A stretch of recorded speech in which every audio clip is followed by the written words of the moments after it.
ሰላም እንዴት ናችሁ? አስፍሽ ነኝ ከኢትዮ ኢኮኖሚክስ ስኩል። ዛሬ ደግሞ 3.2 ክላሲካል አፕሮች ቱ ዘ ዲማንድ ፎር ማኒ የሚለውን ይዤ ቀርቤያለሁ። እንደተለመደው ሳብስክራይብ፣ ላይክ፣ ሼር ማድረጋችሁን ቼክ አድርጉ። እንጀምር። ኦኬ 3.2 ክላሲካል አፕሮች ቱ ዘ ዲማንድ ፎር ማኒ ለገንዘብ ፍላጎት ክላሲካሎቹ ምንድን ነው የሚሉት፣ ምን ሀሳብ አላቸው የሚለውን ምናይ ይሆናል። The classical approach to the demand for money is one of the earliest theory in the monetary economics. It was mainly developed by Irving Fisher and later refined by the Cambridge economists. What is their basic idea? ምንድን ነው ዋና ሀሳባቸው የነዚህ ክላሲካሎች ሲባል? In the classical view, money is demanded only as a medium of exchange or to buy goods and services.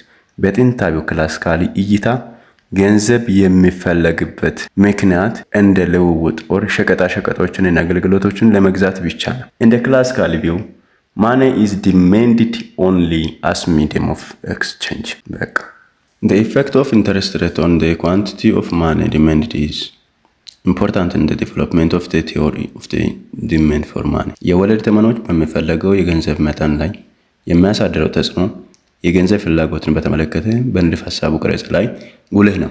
The effect of interest rate on the quantity of money demanded is important in the development of the theory of demand for money.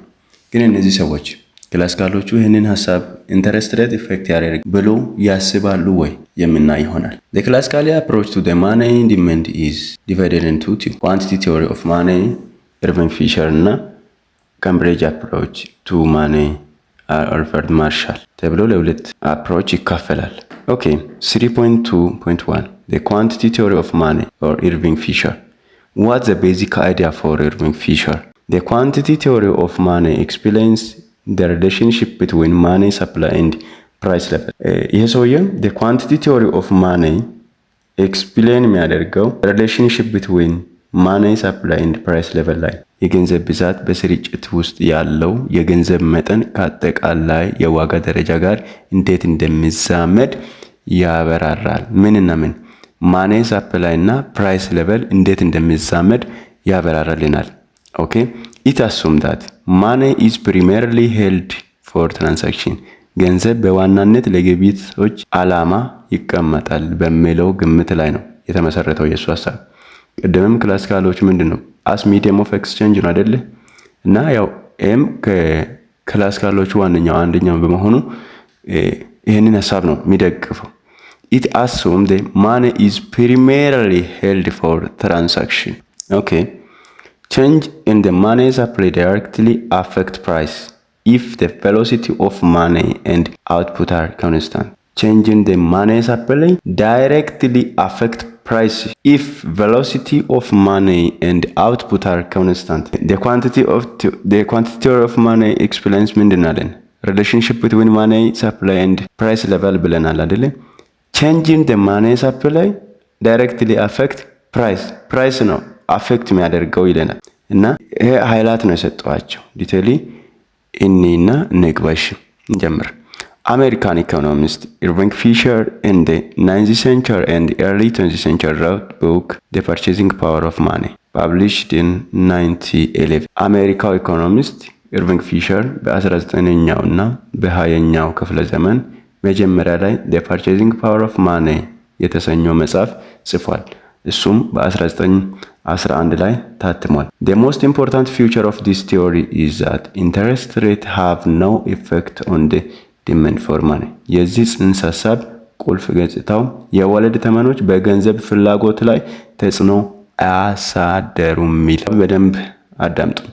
The most important feature of this theory is that interest rates have no effect on the demand for money. የዚህ ጽንሰ ሐሳቡ የወለድ ተመኖች በገንዘብ ፍላጎት ላይ ተጽዕኖ አያሳድርም ይላል Fisher examined the link between the total quantity of money or M equals to the money supply and nominal value of aggregate income or total amount of spending on final goods or service produced in the economy or nominal GDP time Y ብሎ ሰይሟል።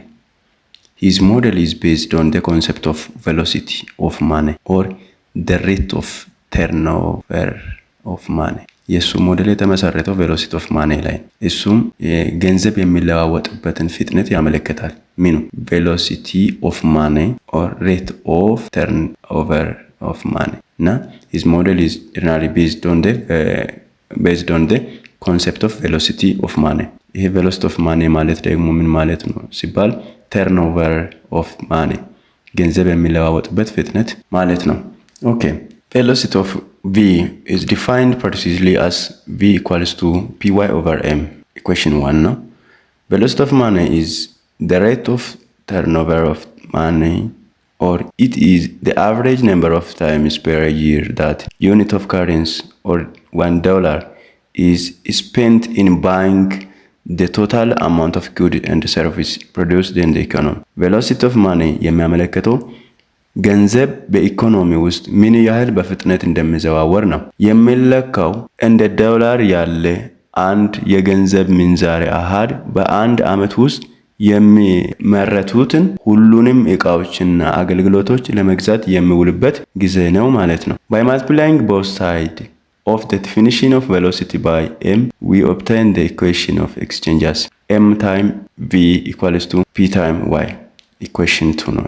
where py ማለት nominal income ነው, m ማለት quantity of money and v ደግሞ velocity. Fisher believed that institutional and technological future of the economy would affect velocity only slowly over time ይላል። ተቋሞችና ቴክኖሎጂን ጨምሮ የኢኮኖሚ ባህሪያት በጊዜ ሂደት ቀስ በቀስ በገንዘብ ፍጥነት ላይ ተጽዕኖ ያሳድራሉ ይላል።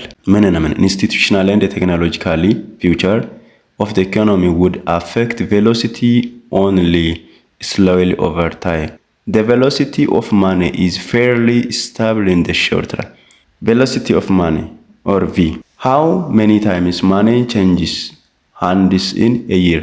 በአመት ውስጥ ስንት ጊዜ ገንዘብ ይለዋወጣል የሚለውን ያሳየናል ማለት ነው። velocity of money, how many times money change in hand in a year?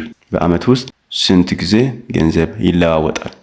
Fisher quantity theory assumes that V is stable or constant in the short run ይላል። ፊሸር ገንዘብ ፍጥነት or V በአጭር ጊዜ ውስጥ የተረጋጋ ቋሚ እንደሚቆይ ይገመታል። velocity stable or constant ነው in the short run በፊሸር እይታ ማለት ነው።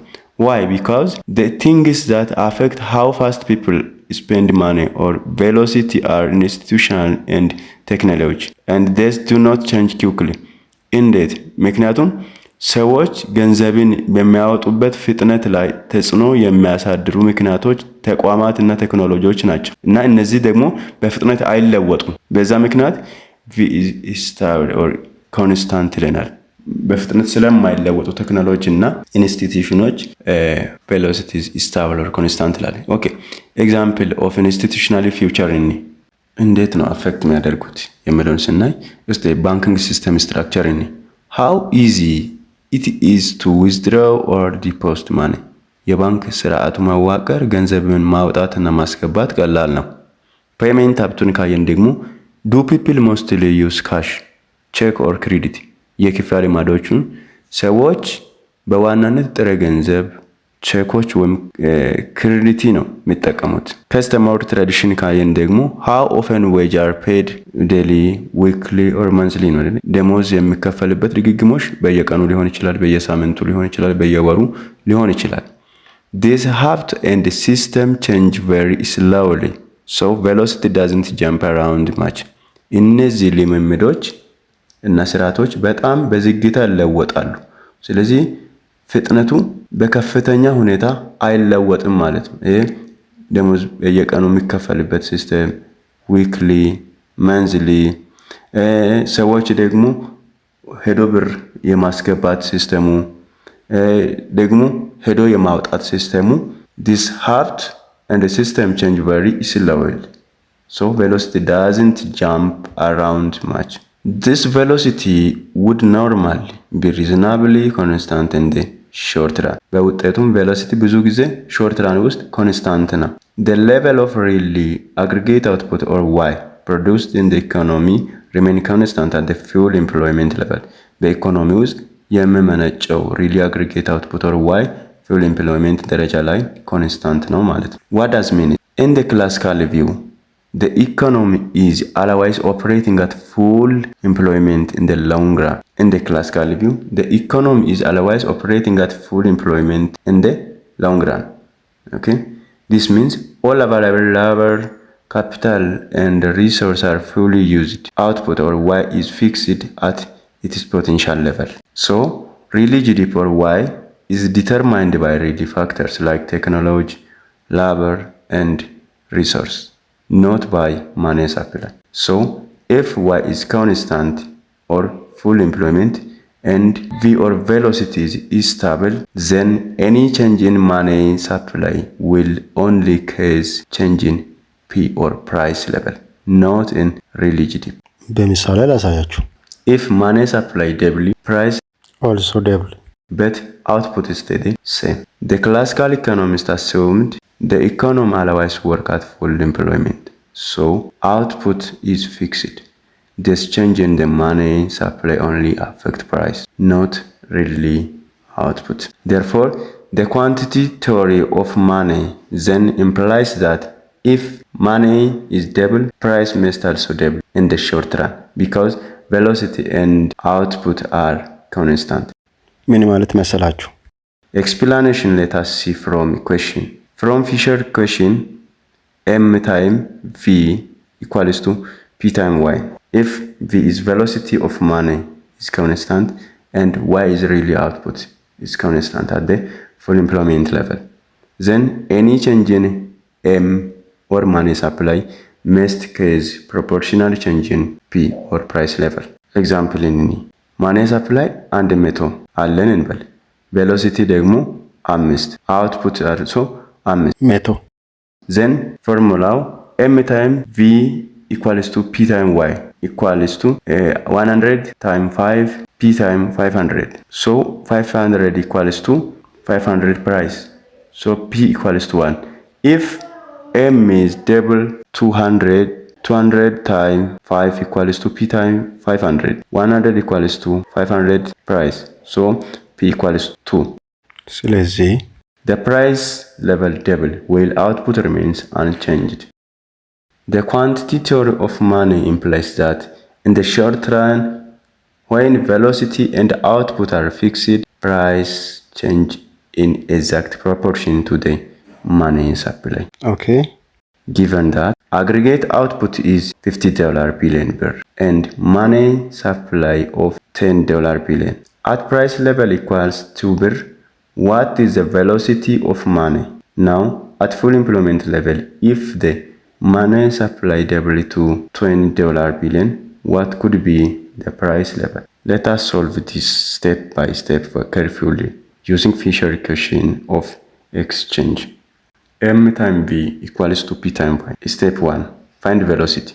Given Y equals to 50 billion. Really, output. M equals to 10 billion. Or money supply.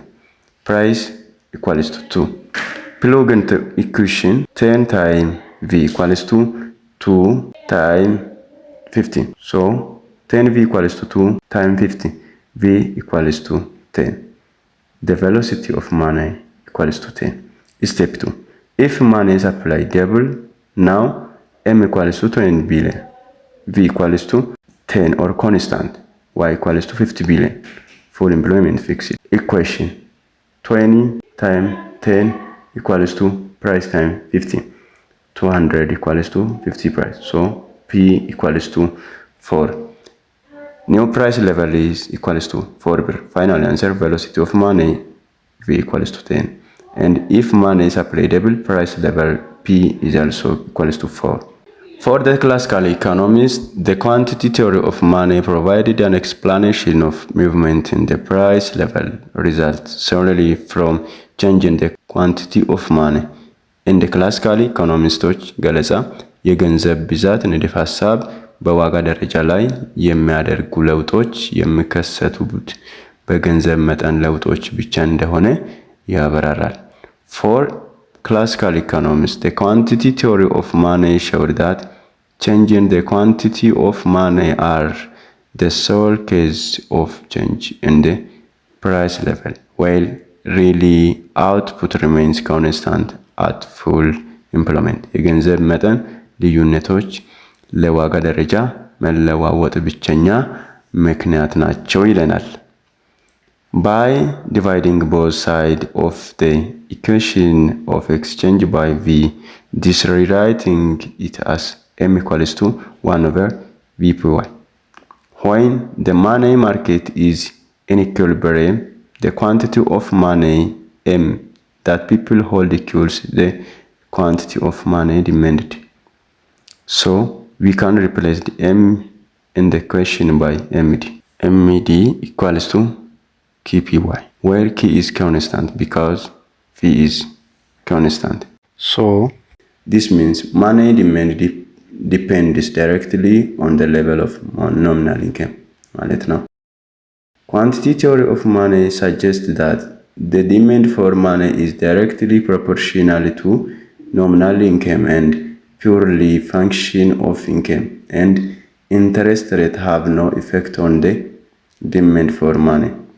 ከአሳምፕሽን ካየን ደግሞ ከአሳምፕሽን ኤን ፊሸር ባየን ጊዜ velocity is constant or K is constant ብለናል። Therefore, money demand depend on only nominal income. Interest rate do not matter. People hold money only as medium of exchange to facilitate transaction, not as a store of value. So, if nominal income double, money demand also double. Changing the interest rate don't affect money demand. Any change in money supply or M directly affect nominal income or PY ብለናል። Fisher believed that people hold money only to conduct transactions and have no freedom of action in the term of the amount they want to hold. ፊሸር ሰዎች ገንዘብ የሚይዙት ግብይቶቹን ለማድረግ ብቻ እንደሆነና ምን ያህል ገንዘብ ማቆየት እንደሚፈልጉ የመምረጥ ነፃነት እንደሌላቸው ያምን ነበር። What does mean it? It's I have no freedom. People hold money only to make transaction or to buy good and service ነው አይደል? So money is not held as a store of value for speculation. Once the level of nominal income or PY is given, the amount of money people need or MED is automatically determined. So people do not have freedom to decide how much of their income to hold in cash versus bond or other assets. In other words, the public always hold the same proportion of income as money.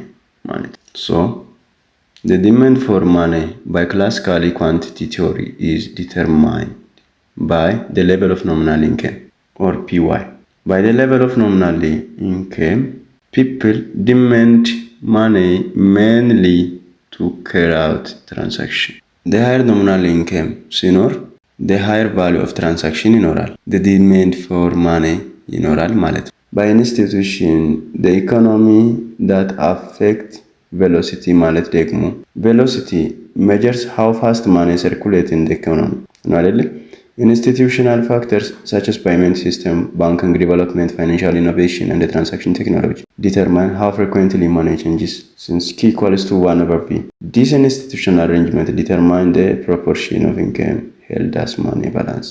So, money demand depend on nominal income and institutional or technological factor that fix velocity and this K ማለት ነው።